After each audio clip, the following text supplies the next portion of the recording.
केंद्रीय पर्यावरण मंत्रालयाने एक महत्त्वपूर्ण सिंधुदुर्ग जिल्ह्यासाठी एक निर्णय घेतला आहे। त्यामध्ये सावंतवाडी, दोडामार्ग या तालुक्यातील जे इकोसेन्सिटिव्ह जी गावं आहेत ती मात्र त्यांची यादी घोषित केलेली आहे। 25 गावांना इकोसेन्सिटिव्ह झोन म्हणून जाहीर करण्यात आलेलं आहे आणि ही अधिसूचना आहे ती काही दिवसापूर्वी ही जाहीर देखील करण्यात आलेली आहे। ऐतिहासिक निर्णयामुळे पश्चिम घाटातील या जैवविविधतेने नटलेल्या क्षेत्रात आता मात्र खाणकाम व मोठ्या प्रमाणात प्रदूषणकारी जे प्रकल्प आहेत ते कायम याला लगाम बसताना पाहायला मिळणार आहे। कोणताही प्रकल्प ज्यांनी निसर्गाला बाधा बसेल असे प्रकल्प मात्र त्या ठिकाणी करता येणार नाही आहे।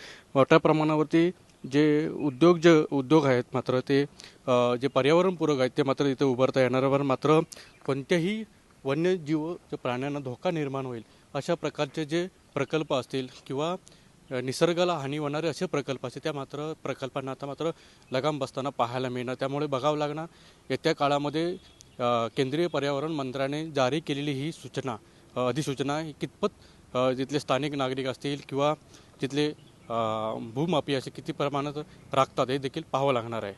अनंत पातळे, TV9 मराठी, सिंधुदुर्ग।